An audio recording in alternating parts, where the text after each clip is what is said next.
Alors maintenant, nous allons voir une petite vidéo de quelqu'un qui était, tenez-vous bien, un trader, banquier d'affaires à la City, etc.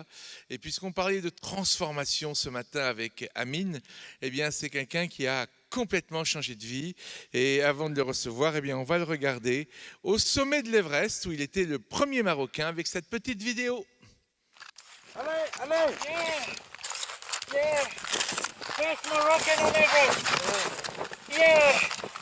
Summit! Summit of Everest! أول مغربي على قمة العالم l'Everest. Premier Marocain sur le sommet du mont l'Everest. Merci! On l'a tous fait ensemble aujourd'hui. Merci! شكرا جزيلا كل الناس اللي دعوا معايا هاد الشهرين باش نطلع على قمة ليفرست. كون ما دعوش معايا كون ما يمكنليش نطلع حتى لهنا. عمري ما شحال مني نقد نطلع حتى لهاد القمة. المغرب! فيفا المغرب! ديما المغرب! اوكي d'accord. شكرا.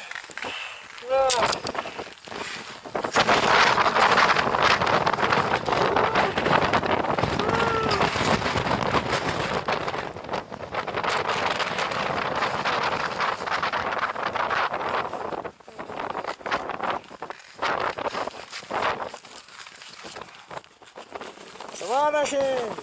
Super! Yeah! Yeah! Viva Morocco! Viva Népal!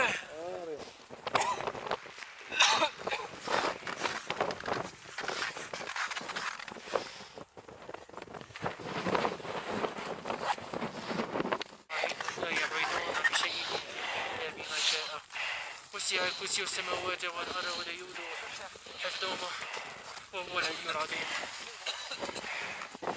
الله أكبر.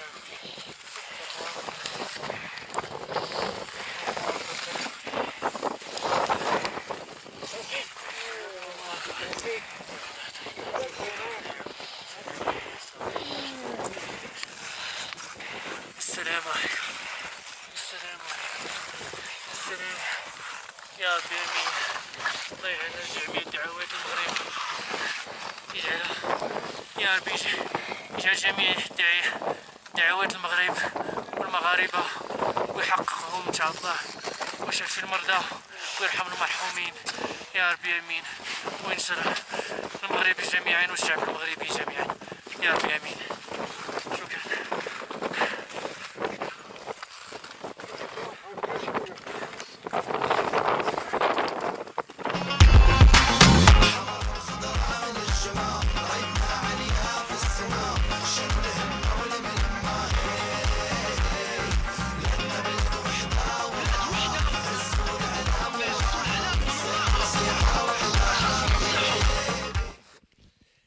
Mesdames et messieurs, depuis le toit du monde jusqu'au toit du savoir, qui est l'UM6P de Ben Guérir, voici Nasser Ben Abdeljali et que nous sommes très heureux de recevoir. Merci. Merci Jean. Nasser, c'est à toi. À chacun Merci. son Everest. Merci à tous d'être là, d'être restés en tout cas. Cette vidéo résume bien un petit peu ma vie et je pense ce qui me caractérise. D'abord, le premier côté, c'est relever des challenges, me pousser vraiment au fin fond de mes limites, parce que je pense que quand on est en bonne santé, qu'on a deux jambes, deux bras, il faut se donner au maximum, il faut profiter de cette chance qu'on a. C'est de ça parfois qu'on ne réalise pas, c'est si vous vous réveillez tous les matins sans avoir mal quelque part, vous êtes très chanceux aujourd'hui dans la vie. Et moi, c'est quelque chose que j'avais réalisé un jour en regardant une petite vidéo de Frank Williams. C'est un ancien pilote F1 qui a une écurie de Formule 1 et qui est aujourd'hui amputé, enfin il est sur chaise roulante. Et il regardait une vidéo de lui en train de faire un marathon 20 ans en arrière. Et il avait les larmes aux yeux et il a dit « Je suis très content d'avoir fait ça quand je pouvais ». Et ça m'a fait penser que parfois, on ne réalise pas ça, ou on le réalise quand c'est trop tard. Et donc j'ai toujours voulu faire profiter de ma vie à fond tant que je le pouvais. Donc ça, c'était pour la première partie challenge. La deuxième partie, sur la petite vidéo, quand je priais aussi, moi je suis quelqu'un de très croyant. Depuis tout petit, je prie. Et donc c'était un petit peu ma façon de remercier le bon Dieu. J'avais un petit peu le syndrome de l'imposteur en étant sur le sommet du monde, en me disant « c'est trop beau pour que ça soit vrai, pourquoi moi ?» Et du coup, c'était naturel que je remercie le bon Dieu, comme je le fais tous les jours depuis mes 10 ans, et même pour la descente. Parce qu'il faut savoir que sur l'Everest, les gens meurent plus dans la descente que dans la montée. Parce que généralement, on est fatigué dans la montée, les gens poussent leurs limites jusqu'au bout et après n'ont plus de force pour redescendre. Et l'Everest, contrairement à un marathon ou un triathlon, on ne peut pas s'arrêter et dire j'en peux plus et attendre un taxi pour rentrer parce que les hélicoptères ne vont même pas au-delà de 6000 mètres, il n'y a pas de Uber sur l'Everest, enfin pas encore, peut-être qu'un jour. Mais donc voilà, donc ça c'était pour le deuxième côté spirituel, quelque chose qui a toujours guidé ma vie dans tout ce que je fais. Comme on dit chez nous, pour ce que j'ai. Et je dis toujours, si demain ça devait s'arrêter, si demain je devais peut-être revenir au salariat, avoir un petit boulot ou d'être malade et tout, j'aurais quand même été content de ma vie parce que j'en ai fait tout ce que j'ai voulu. Si aujourd'hui, vous m'auriez dit que j'aurais fait tout ça, enfant, j'aurais rêvé. Je suis allé en Alaska, j'ai traversé le pôle Nord, j'ai voyagé, j'ai beaucoup voyagé. C'est des rêves, mais que j'ai même pas pu imaginer quand j'étais enfant. Moi, je me rappelle, enfant, c'est vrai que j'aimais bien les aventures. Je regardais sur Paris Match à chaque fois les Français, Gérard Daboville qui traversait l'Atlantique à la rame, des Norvégiens qui traversaient le pôle Nord. Et à chaque fois, je me rappelle, quand je regardais ça, mon père me disait « ça, c'est pas pour nous. » Genre, et je me suis toujours dit « Pourquoi ?» Il n'y a pas de raison. Et donc, c'est aussi un petit peu cet esprit pionnier que j'aime bien d'ouvrir des portes. Moi, en tentant l'Everest, je n'étais pas sûr de réussir, mais ce que je voulais, c'est que d'autres Marocains après moi se disent « si lui a essayé, pourquoi pas nous ?» Et ça, c'est important. Quand on essaye des choses dans la vie, il ne faut pas essayer juste pour réussir. Il ne faut pas essayer juste pour être le numéro 1. Il faut donner son maximum pour pousser les barrières plus loin. Pendant 50 ans, il n'y a aucun Marocain qui a tenté l'Everest. Depuis que je l'ai tenté, il y a 6 Marocains qui l'ont fait. Et il y a autant de femmes que d'hommes. On est 6, dont 3 femmes et 3 hommes. Et jusqu'à cette année, il y avait plus de femmes que d'hommes, parce que le 3e homme, c'était cette année. Donc ça aussi, le but, il faut dans la vie briser ces plafonds de verre. Il faut enlever ces croyances limitantes. Ah, je suis trop vieux. Ah, je suis trop gros. Ah, je suis une femme, c'est pas pour moi. Ah, je suis marocain, c'est pas pour nous. Vraiment, c'est en brisant ces plafonds de verre qu'on inspire des gens, qu'on inspire toute une nation. Il y a quelques années, je vous aurais dit le Maroc en demi-finale de la Coupe du Monde, tout le monde aurait rigolé. Aujourd'hui, si on est en 8e de finale, on va être déçu. Parce qu'avant, on rêvait d'être en 8e de finale au 2e tour de la Coupe du Monde. Aujourd'hui, on se rêve en vainqueur de la Coupe du Monde.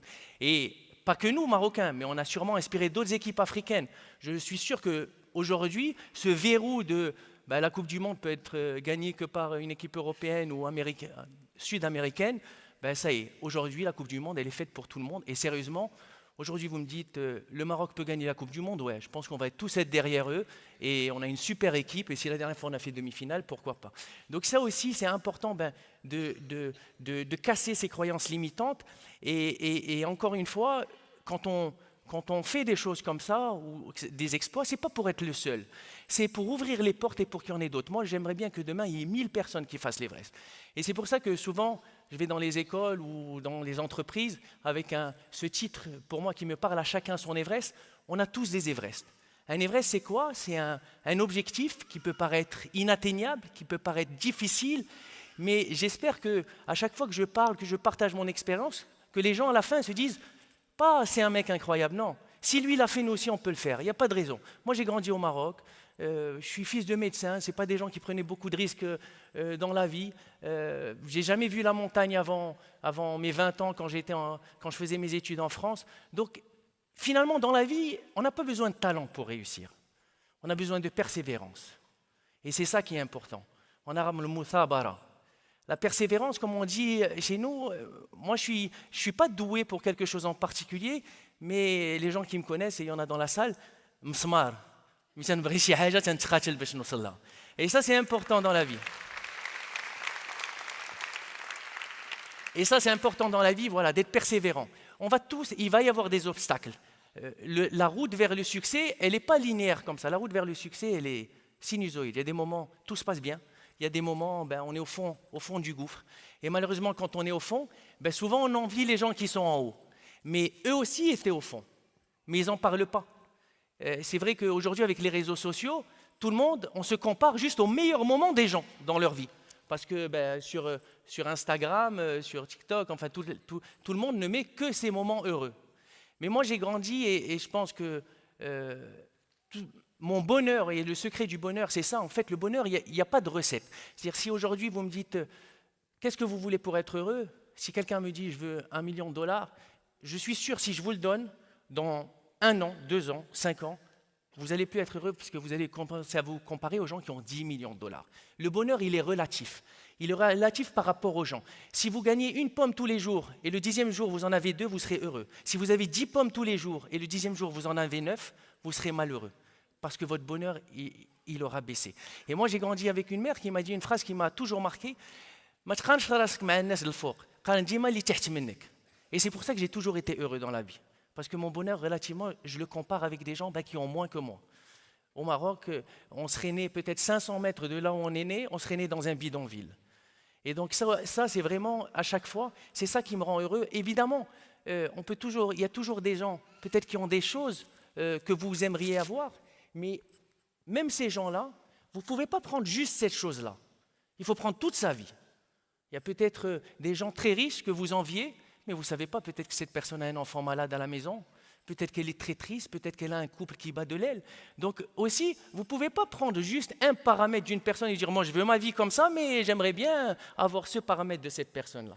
Et donc ça c'est important.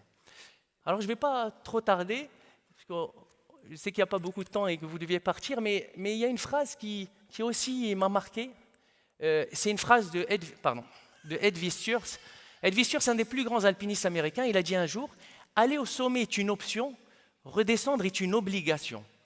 Pourquoi il a dit ça? Parce que, comme je vous l'ai dit, souvent les gens qui meurent, ils meurent dans la descente. Et donc finalement, l'objectif d'un aventurier, ce n'est pas d'arriver au sommet, c'est de rester vivant. Et dans notre vie, il faut se poser les mêmes questions. Il ne faut pas se tromper d'objectif. C'est quoi notre mission? Parfois, on est la tête dans le guidon, on pense aux objectifs, qu'est-ce qu'on va réaliser cette année, qu'est-ce qu'on va faire l'année prochaine, où est-ce qu'on va partir en vacances, combien d'enfants je vais avoir. Non, il faut penser plus long terme. Il faut penser, quelle est votre mission sur Terre? Qu'est-ce que vous voulez avoir réalisé à la fin de votre vie? Est-ce que vous êtes quelqu'un qui veut gagner beaucoup d'argent et vivre confortablement? Est-ce que vous êtes quelqu'un qui veut avoir une famille nombreuse et passer du temps avec sa famille? Est-ce que vous êtes quelqu'un qui veut faire de l'humanitaire et voyager dans le monde? Et il n'y a pas de mission meilleure que d'autres. Il y a autant de missions dans cette salle que de personnes. Et donc une fois que vous avez déterminé cette mission, ce qui vous fait vibrer, ce que vous aimez, eh bien, il faut qu'à chaque fois que vous avez des objectifs dans la vie, vous vous posez la question, est-ce que ces objectifs sont alignés avec ma mission? Si c'est le cas, tabarakallah, vous continuez. Si ce n'est pas le cas, il vaut mieux modifier un peu ces objectifs. Et il n'est jamais trop tard de modifier ses objectifs. Et ça c'est important parce que parfois, quand on est jeune, on suit peut-être les objectifs de ses parents. C'est bien d'être médecin, c'est bien d'être avocat. Moi, personnellement, avant de faire l'Everest, j'avais une carrière dans la finance, je gagnais très bien ma vie. J'avais réalisé un petit peu les objectifs, pas seulement de mes parents, mais aussi de la société. Aujourd'hui, on est dans une société de plus en plus matérialiste. Quand on gagne bien sa vie, les gens pensent, ils disent, il a réussi, tabarakallah, il gagne très bien sa vie. Mais ce n'est pas ça la réussite. La réussite, c'est être heureux.